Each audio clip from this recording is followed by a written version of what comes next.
नमस्ते बच्चों।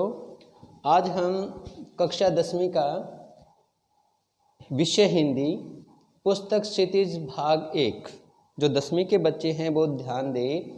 जो हमारी पुस्तक है वो क्षितिज भाग 2 है। 9वीं में हमने क्षितिज भाग 1 पढ़ी थी, लेकिन 10वीं में हम भाग 2 पढ़ेंगे। जो हमारी पहली कविता है वो है सूर के पद, और इस कविता के कवि हैं सूरदास जी। हम इस कविता की सहप्रसंग व्याख्या करेंगे। सहप्रसंग व्याख्या कैसे करते हैं वो हमने 9वीं कक्षा में काफ़ी अच्छी प्रकार से पढ़ा था। सबसे पहले सहप्रसंग व्याख्या में हम करते समय सबसे पहले लिखेंगे संकेत। संकेत क्या होता है भी, हम किन पंक्तियों की सहप्रसंग व्याख्या कर रहे हैं। यानी हम जो ये पहला पद है इसकी सहप्रसंग व्याख्या कर रहे हैं, तो पहला शब्द और अंतिम शब्द हम अवश्य लिखेंगे। जैसा पहला शब्द है हमारा उधो, तो उधो, और फिर हम क्या करेंगे डैश लगाकर जो अंतिम शब्द है पागी, पागी लिख देंगे।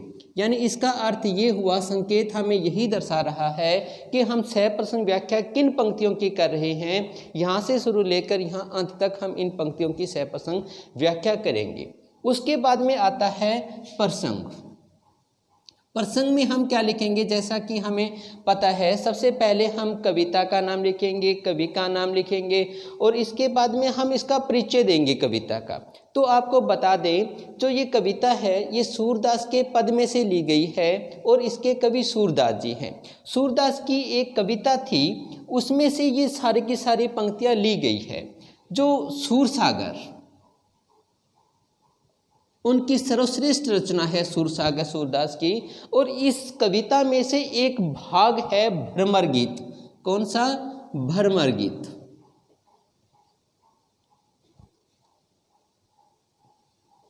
भ्रमर गीत है, और इसी में से ये सारी की सारी, इसमें 4 पद है, चारों के चारों पद लिए गए हैं। तो ये हो गया हमारा प्रसंग। फिर एक बात दोबारा से, सूरसागर उनकी सर्वश्रेष्ठ रचना, इसमें से एक भाग है भ्रमर गीत, और भ्रमर गीत में से ये चारों के चारों पद लिए गए हैं। ये कविता की सहप्रसंग पढ़ने से पहले हम आपको बता दें भी सूरसागर में जो भ्रमर गीत था वो क्या था। इसका आपको थोड़ा सा परिचय दे देते हैं। जब भगवान श्री कृष्ण ब्रज क्षेत्र को छोड़कर मथुरा चले जाते हैं, तो वो सभी गोपियों से, जो ब्रज के क्षेत्र के लोग हैं, उनसे एक वादा करते हैं कि वो उनको छोड़कर नहीं जाएंगे और वो वापस उनके पास आएंगे। लेकिन भगवान ब्रज क्षेत्र को छोड़कर जब मथुरा जाते हैं, किसी विदेश कोई विशेष प्रयोजन होता है, उसी प्रयोजन को सिद्ध करने के लिए वो वहाँ पर जाते हैं। लेकिन उनका जो प्रयोजन था, जो उद्देश्य था, काफ़ी लंबा था, जिसके कारण उसको काफ़ी समय लगा। समय लगने के कारण जो गोपियाँ होती है, जो ब्रज क्षेत्र होते हैं, उनको कुछ दिनों के लिए वो भूल जाते हैं। तो गोपियाँ उनको बार बार संदेश भेजती है भगवान श्री कृष्ण को भी वो वापस आ जाए, उनका मन नहीं लग रहा। जो ब्रज क्षेत्र के लोग हैं वो भी बार बार भगवान श्री कृष्ण को संदेश भेजते हैं, लेकिन भगवान श्री कृष्ण का इतना बड़ा उद्देश्य था, वो जल्दी नहीं आ सकते थे। इसलिए वो क्या करते हैं, बार बार संदेश देते हैं। तो इसमें 2 नाम आएगा, एक विशेष तौर पर नाम आएगा जो संदेश भेजते हैं। इस कविता में कहा गया है जोग संदेश। ये हमें ध्यान रखना है, जोग संदेश।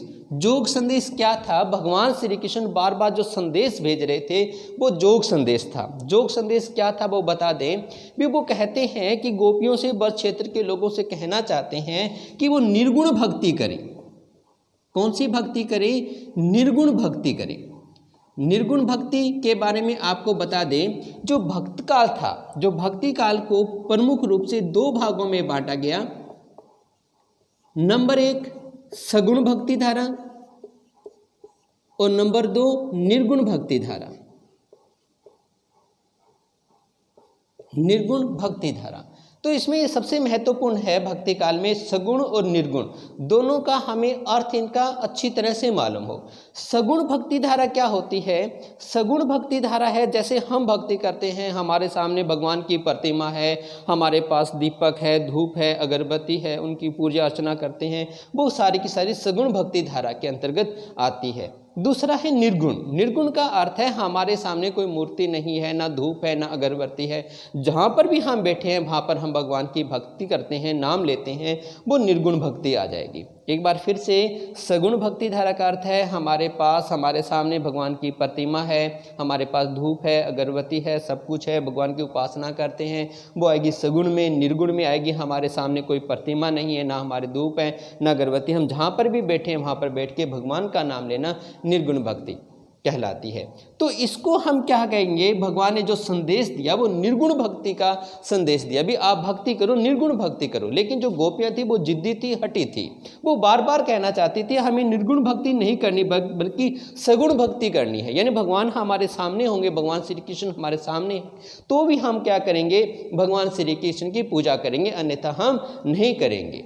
तो उसी के बारे में एक जो संदेश था, तो गोपियाँ आपको जैसे कि पहले बताया गया, गोपियाँ बार बार संदेश भेजती है भगवान श्री कृष्ण को वापस आने के लिए। फिर वो क्या करती है, अंतिम समय में गोपियाँ उधो को, जैसा कि लिखा है, उधो तुम हो अति बड़भागी। उधो किसके लिए प्रयुक्त किया गया है, बलराम के लिए। उनकी आशा थी भी बलराम है वो ही भगवान श्री कृष्ण को वापस लेकर आ सकते हैं, अन्यथा भगवान श्री कृष्ण वापस नहीं आएंगे। तो वो उद्धव को संदेश भेजती है। तो उद्धव भी क्या करता है, जैसे वहाँ पर जाता है मथुरा में, भगवान श्री कृष्ण उसको समझाते हैं भी गोपियों को ये कहना है, ब्रज के लोगों को ये कहना है। उसी के माध्यम से जो सारी बातचीत थी वो सारी की सारी बातचीत इन पदों के माध्यम से व्यक्त की गई है। तो हम पढ़ेंगे, देखो सह प्रसंग व्याख्या। उद्धो तुम हो अति बड़भागी। उद्धो, हे उद्धो तुम तो भाग्यशाली हो। इस पंक्तियों में व्यंग्य किया गया है, कटाक्ष किया गया है। कौन कहती है, गोपियाँ उद्धो को कहती है तुम तो बड़े भाग्यशाली हो। उद्धो तुम हो अति बड़भागी, बड़भागी भाग्यशाली, तुम तो अत्यधिक भाग्यशाली हो। अपरस रहत सने तगाते, अपरस अलग, रहत रहना, सने प्रेम, तगाते प्रेम रूपी धागा, नाहिन मन अनुरागी, नाहिन न ही मन, मन अनुरागी, प्रेम में लिप्त होना। एक बार फिर से देखो, उद्धो तुम हो अति बड़भागी, हे उद्धो तुम तो भाग्यशाली हो। व्यंग्य किया गया, भाग्यशाली क्यों कहा, क्योंकि अपरस रहत सने तंगाते, क्योंकि तुम प्रेम रूपी धागे से हमेशा अलग रहे। अपरस अलग, रहत रहना, सने प्रेम रूपी, तगा धागे से, तुम तो प्रेम रूपी धागे से, बंधन से हमेशा अलग रहे। नाहिन मन अनुरागी, और न ही तुम्हारा मन कभी प्रेम में लिप्त हुआ। यानी तुम भगवान श्री कृष्ण से कभी प्रेम किया ही नहीं। यदि आप प्रेम करते तो भगवान श्री कृष्ण को जरूर अवश्य ही वापस लेकर आते। इसलिए यहाँ पर व्यंग्य किया गया है, कटाक्ष किया गया है कि तुम तो भाग्यशाली हो। भी आपको क्या पता भगवान श्री कृष्ण से प्रेम कैसे करते हैं, प्रेम तो हमने किया है, हम कितने व्याकुल है उसका हम वर्णन नहीं कर सकते। पुरीनी पात रहत जल भीतर, तारस देहन दागी। पुरीनी कमल का, पात पत्ता, रहत रहता है, जल भीतर। जिस प्रकार पुरीनी पात, कमल का पत्ता हमेशा जल के अंदर डूबा रहता है, तारस देहन दागी, लेकिन उसके ऊपर पानी की कोई भी दाग धब्बा नहीं लगता। जिस प्रकार पुरीनी पात रहत जल भीतर, जिस प्रकार कमल का पत्ता हमेशा पानी में डूबा रहता है, तारस देहन दागी, लेकिन फिर भी उसके ऊपर पानी का कोई दाग धब्बा नहीं लग पाता। जो जल महा तेल की गागरी, दो उदाहरण देती है गोपियाँ उद्धव को। जो जैसे जल महा के अंदर तेल की गागरी, गागरी होता है घड़ा, जिस प्रकार तेल का घड़ा पानी के अंदर डूबा रहता है, बूंद न ताको लागी, लेकिन कोई भी बूंद उसके ऊपर नहीं लग पाती, वही स्थिति तेरी है। प्रीति नदी में पाँव न बोरियो। प्रीति नदी प्रेम रूपी नदी, प्रीति नदी प्रेम रूपी नदी में पाँव न बोरियो, पाँव पैर, न बोरियो रखना, तुम्हें प्रेम रूपी नदी में कभी पाँव डुबोया नहीं। दृष्टि रूप न परागी, दृष्टि न रूप परागी, न ही तुम्हारी दृष्टि है जो दृष्टि है रूप परागी, न ही भगवान श्री कृष्ण के साथ कभी प्रेम किया, न ही तुम्हारी दृष्टि ने कभी भगवान श्री कृष्ण के साथ प्रेम किया। सूरदास अबला हम भोरी, यहाँ पर सूरदास गोपियों के माध्यम से कहना चाहते हैं। गोपियाँ कहती है कि अबला असहाय, हम भोरी, भोली भाली हैं, हम असहाय और भोली भारी है। गुड़ चाटी जो पागी, गुड़ गुड़, चाटी चींटी, जो जैसे, पागी लिप्त हो जाना। एक बार फिर से गोपियाँ कहती है कि हमारी वही स्थिति है जिस प्रकार चींटियाँ गुड़ के पास आ तो सकती है खाने के लिए, लेकिन खाने के बाद में उसको छोड़कर वापस नहीं जा सकती। आज वही हमारी स्थिति है। हमने भगवान श्री कृष्ण से प्रेम किया है, उसकी भक्ति की है, लेकिन अब हम उसकी भक्ति को छोड़कर और कहीं नहीं जा सकते। इसलिए कहा गया है अबला हम भोरी, अबला ऐसा ही है, हम तो भोली भाली हैं, गुड़ चाटी जो पागी। हमारी स्थिति वही हो गई है जिस प्रकार एक चींटी गुड़ खाने के लिए आ तो सकते लेकिन वापस नहीं जा सकते। ठीक, अब देखो हम करेंगे दूसरा, लेकिन हम कर रहे थे सप्रसंग व्याख्या। तो सप्रसंग व्याख्या में क्या था, हमने पहला तो पढ़ा था संकेत, दूसरा पढ़ा था प्रसंग, दूसरा तीसरा हमने किया था व्याख्या। व्याख्या हम कर चुके। व्याख्या के बाद में हम क्या करेंगे, भावार्थ करेंगे। क्या लिखेंगे, भावार्थ। भावार्थ में क्या होगा, जो हमने पंक्तियां पढ़ी इनके माध्यम से कवि कहना क्या चाहता है, उसका भाव क्या है। तो इन कविता का भाव है, इन पंक्तियों का भाव होगा, जो गोपियां हैं वो एक निष्ठ भाव से, गोपियां एक निष्ठ भाव से भगवान श्री कृष्ण की भक्ति करना चाहती है। एक निष्ठ भावार्थ, ध्यान दें, भावार्थ क्या होगा, गोपियां एक निष्ठ भाव से भगवान श्री कृष्ण की भक्ति करना चाहती है और उसे छोड़कर और कहीं जाना नहीं चाहती। उसके बाद में अगला आता है विशेष।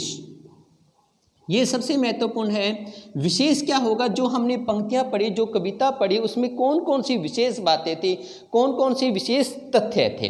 तो पहला तो हम लिखेंगे जो हमारी भाषा थी वो कैसी थी, ब्रज भाषा का प्रयोग किया गया है। भाषा कैसी थी, ब्रज भाषा, ब्रज भाषा का प्रयोग किया गया है। नंबर 2 कौन सी थी, जो भाषा थी हमारी, भाषा काफ़ी सरल थी और सहज थी, काफ़ी सरल और सहज। यानी जो भी हमने पढ़ा, सहज का अर्थ है, सरल और सहज का अर्थ है, जो हम पंक्तियां पढ़ रहे थे, जो इनके शब्दार्थ थे काफ़ी आसान थे, जो हमारे आसानी से समझ में आ गए थे। तीसरा क्या था, व्यंग्यात्मक शैली है, व्यंग्यात्मक शैली का प्रयोग किया गया, व्यंग्यात्मक कटाक्ष किया गया है यहाँ पर। और नंबर 4 आएगा यहाँ पर व्याख्यात्मक,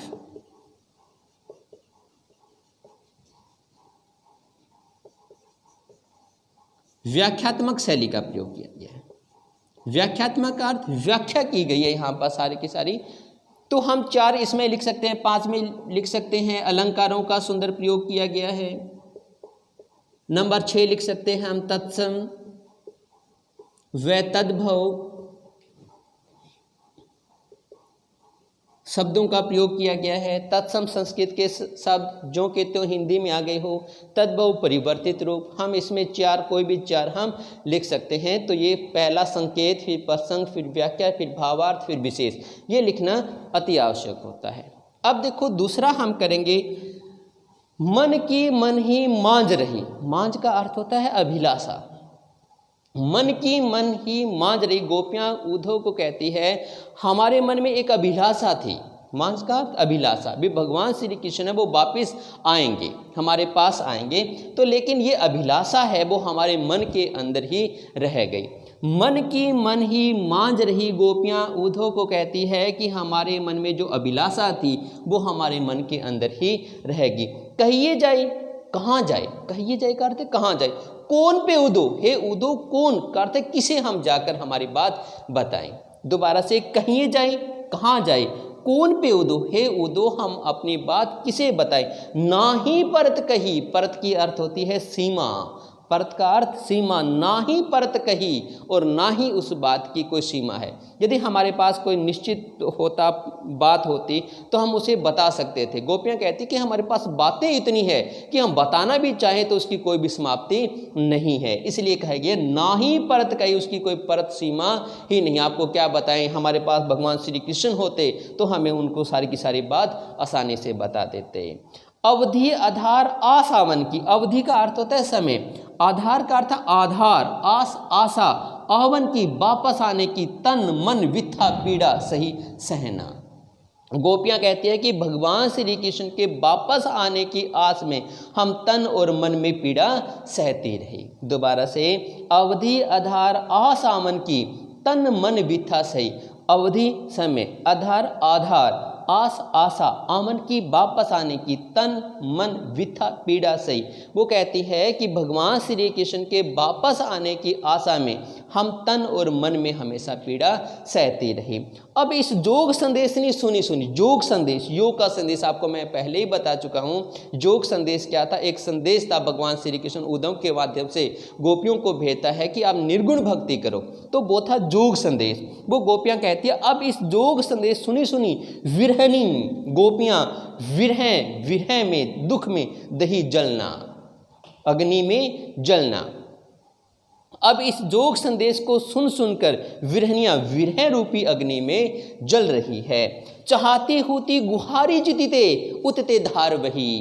दोबारा से, चाहती होती गुहारी जितिते उतते धार वही। गोपियां कहती है चाहती चाहकर भी हम जहाँ से भगवान श्री कृष्ण को पुकारना चाहें, गुहारी पुकारना, जितिते उतते उतित धार वही, वहीं से भगवान श्री कृष्ण की आवाज़ आ रही है।